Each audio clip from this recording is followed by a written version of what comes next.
Hi, hello, it's Pip here from queenpipcards.com. Thanks ever so much for joining me today.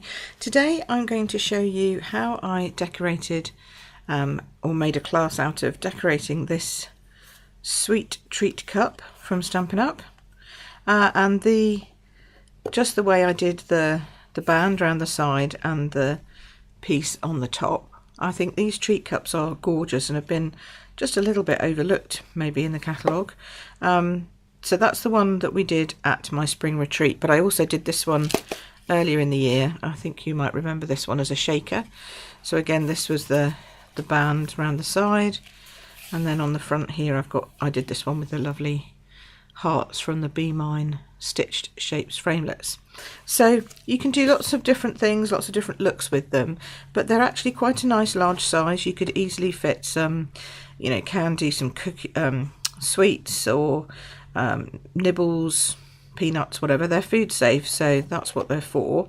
But you could also put inside something like some jewellery, earrings, just a necklace or something like that for somebody's birthday. So that's what we did at retreat.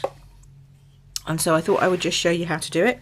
And also the important thing really is to try and get this band to fit nicely around the treat cup.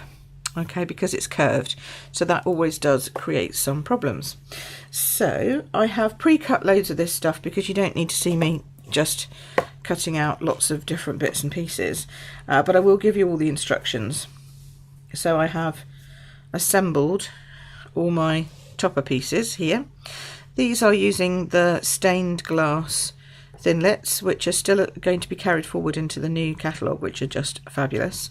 And then same with the butterflies, they're also from stained glass, so that's lovely. We had a whole floral romance and stain and painted glass going on at the weekend, and so that's how, what we made all of our projects with.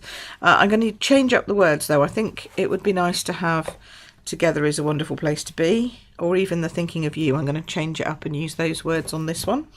And then what I did for everyone was I created a template, and I've created the template for you as well so that you can download it from my website. So we used the beautiful vellum from the Wonderful Romance designer series paper, which is still available here in the UK, or at least was. It's on low inventory I think at the moment, but you can grab that if you want to. But the new catalogue also has some gorgeous vellums coming up in it, so you'll be able to do this with if you didn't get those. And then this is the template I made, and I did two of them just to show you that these look like they're different lengths but they're exactly the same. It's one of those optical illusion things. This is going to be on a PDF that you can download on my website. So you literally will just then need to pop your vellum over the top like so, and then I used my pencil, my trusty pencil, and I just traced it through. It was like a little bit like being back in school with the tracing, and you might want to rub that tracing out before you actually pop it on your on your box. But it's very easy to do, it doesn't take a lot to trace that through. And then once you've got it very lightly on your piece of vellum, you're then just going to cut that out. So I just took my snips and chopped through here, and you can always trim it up later, that's the thing.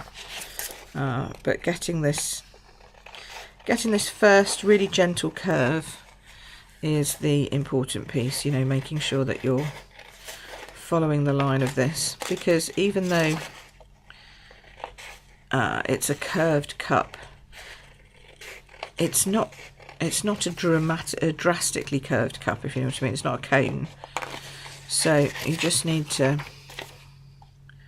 And we didn't waste any of these flowers, just in case you were wondering. I had another card that we cut out leaves for, so that was okay. But yes, just follow the curve round, quite quick and easy. And then the great thing about this vellum is that you can use glue dots or multi-purpose glue, just little tiny dabs of it behind it, and it sticks.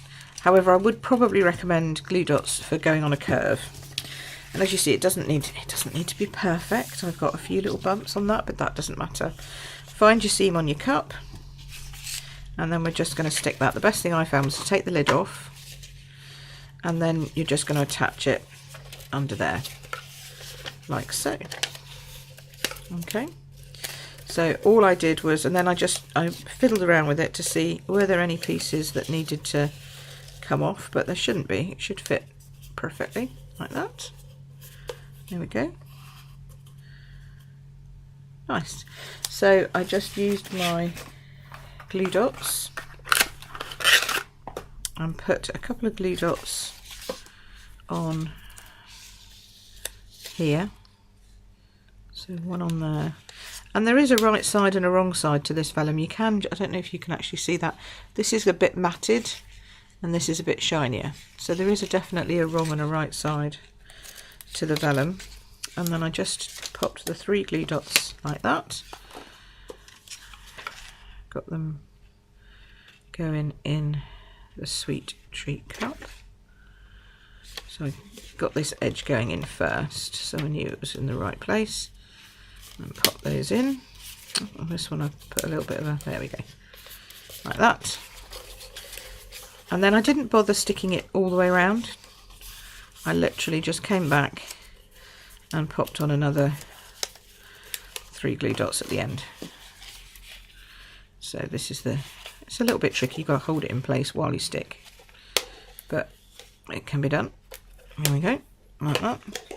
And these are great for, you know, kids' afternoon activities, kids' parties, bridal showers, hen parties, birthday parties. I mean, you name it, you can pretty much use them anywhere. There we go. If you've got, I've just got a little bit that's just, I must have cut outside of the lines. You can just trim those off. Make sure those little bits are trimmed, that you're nice and flat. Yeah, I was going outside the lines. There we go.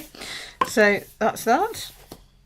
How easy and quick was that? And then I used the lovely variegated ribbon, which I have to say is beautiful. It's just so soft and silky. It's gorgeous. Make sure you've got a decent amount of it, because you're going to tie a bow at the front. And what I did was, again, I got to the back here and I popped a little, where's my glue dots gone? There they are. I just popped a little glue dot in the centre of my treat cup, just over the joints. It's not going to be seen. It's in the right place. And then you just lay your ribbon over that. There we go, like that. And then that at least holds it into that position. And from there you can cut your ribbon and tie your bow. Okay. Oh, I've cut that piece a little short. Never mind. Never mind, we'll just lift. Can we lift it off? No, I'll just go with it. It'll be fine. It'll be fine. I can tie bows with anything. So, I'll pop that in there. Okay. So after telling you to make sure you had enough ribbon, there's me not making sure I had enough ribbon, but that's fine. I'll turn it over, and that way I've got more on this side. So you can always do that if you cut your ribbon the wrong way. Just turn it round and ease it into place. Okay, and this ribbon is that kind of ribbon that you do need to manipulate afterwards. Just make sure it's a nice bow. Ooh. And then once you've got your bow how you want your bow, that's not too bad. Then what I did was I trimmed off my edges, trimmed off my ends, and I popped a little glue dot under there. Okay, so I chop off this end like this. There we go. And then with your, take your pick, just pick up a glue dot on your pokey end, and you can just again slide that under there. That just helps to hold that in place there. Okay, so that's that. Next up, you're going to do the lid, and the lid is very simple. So I have cut these pieces out. Oh, get rid of our ribbon that's attaching itself to my glue dots. Get rid of my glue dots. There we go. Although we're going to do that in a minute. Now, so this, I've taken the largest scalloped circle from the layering scalloped, the layering circles, and you're just going to cut that out in Mossy Meadow, and you're just going to glue that straight into your treat cup. Again, your treat cup does have a little join at the back, so I just make sure that that was in the back. Okay, and then pop that down. You can, if you use wet glue, the multi-purpose glue, you can see where that is, where it sits. Make sure that you're happy with it.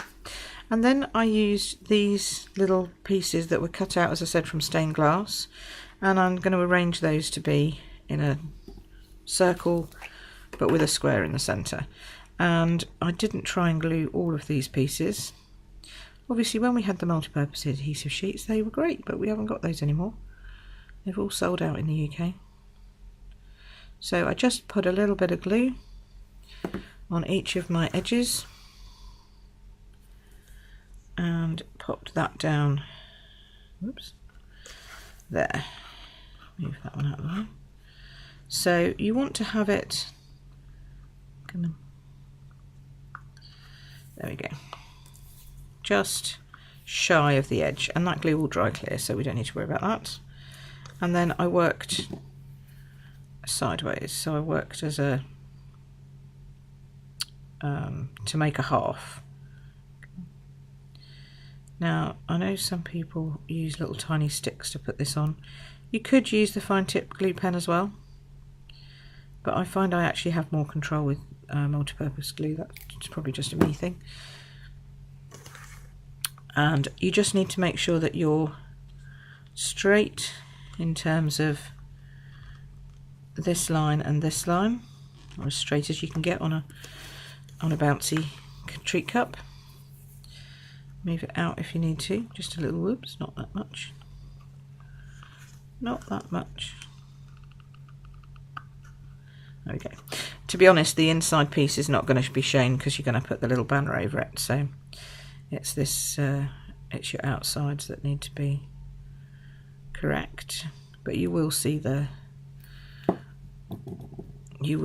these circular pieces and this line here. So you do want to make sure that it's kind of straight.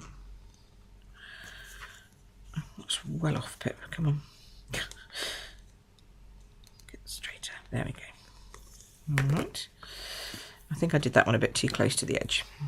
But you can lay it out first. Obviously, I'm just doing this quickly for video purposes.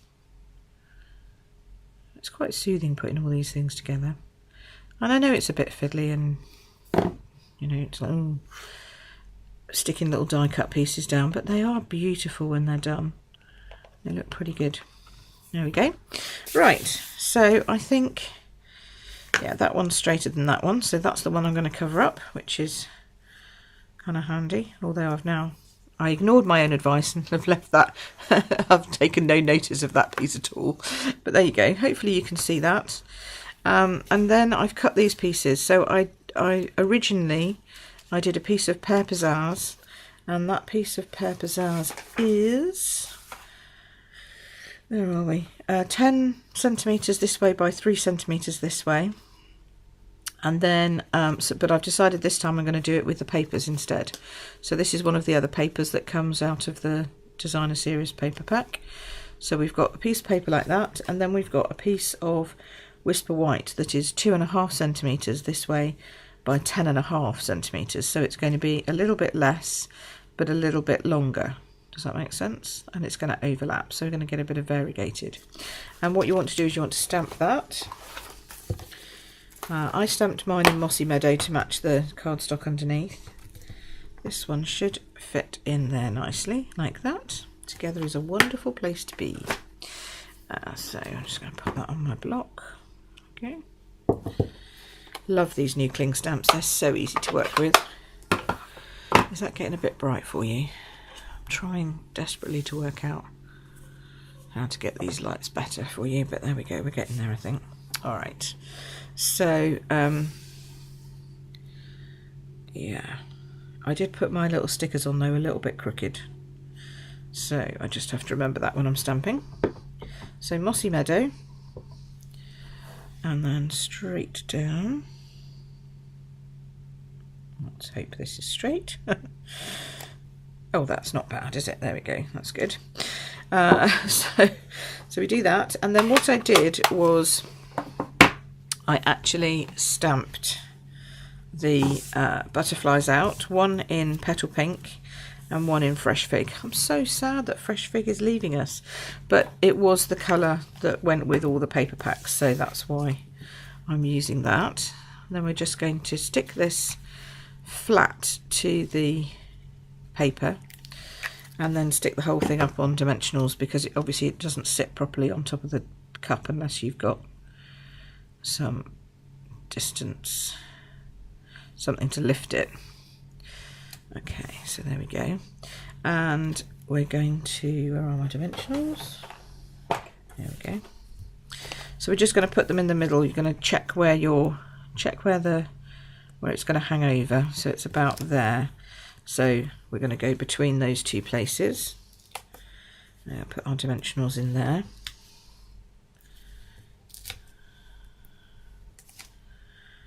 There we go. Make sure that's. Now I would make sure that that's deep enough. No, so I thought I did. So I think I did 2 levels of dimensionals, if I remember right. Maybe not, but I'm going to, because this seems deeper. So you just pop your dimensionals straight on top of each other, or close enough, and then that gives you double height, but still with the strength, because the sticky is still there. Okay. And then I just made sure that I went along one of the lines. Which line is straighter? That one or that one? I think that one. Okay. And yes, you are going to cover up most of the detail, but you get enough of it to see. There we go. And then just put on my butterflies. So this one's the Petal Pink one, which matches this Petal Pink cardstock. And no, I think actually I put those on with minis. Yeah. So I've just stamped them and die cut them, but you don't need to see me doing that. That's boring stuff. Like die cutting those out, although it doesn't take very long to cut 4. You could also use the half circle die that's in there as well. That would work too. There we go. That's that one. I think these are both going to have to be at the front because of the way the wording goes, but that's okay. At the top rather, but that's okay. You can always make design changes as you go. There we go. That's nice, isn't it? Like that. And then I used a few of the frosted elements, which I'm really pleased to say are carrying forward. These gorgeous little frosty flowers. They're very unassuming in the catalogue, but they're really cute. Really pretty. And you probably don't need that, but I'm going to use it anyway. And I picked them up like this, place them down, sort of there-ish I think. And we've got white ones, which we can pop over some of the gluey bits. We've got Fresh Fig ones, well, purple ones. Pop over there. Then I think we could probably do with another, let's do another pink one down here. And then because that's an uneven number, I'll do another white one. Maybe here-ish. Here-ish. There we go. There we go. So that's slightly different, but still I hope you'll agree, quite cute in terms of a gift. There you are. So that didn't take very long, did it? I mean, I know I cut it all out beforehand, but even so, it didn't take me long to cut all those pieces out. So you could have a lovely gift to a friend, or as I say, you don't have to make them quite so complicated as that if you're going to do 100 of them or something, but they'd be great table favours for weddings, etc. Now these are obviously retiring, sadly. I'm really sad that they're going from the catalogue. So if you want them, grab them now while you can. All the details are in my blog, in my description below. And if you want the PDF of this template so that you can cut one of your own vellum strips out, then hop on over to my blog page, which is also listed in the description below, and you'll be able to find the link to download your own template there. So there you go. Look at that. 3 gorgeous treat cups, all designed differently, albeit these are a little bit the same. Quite the same. Okay, they're very similar, but anyway, I hope you've had fun today. It has been great being here. Thanks ever so much for watching. You take care, and I'll see you again soon. Bye bye.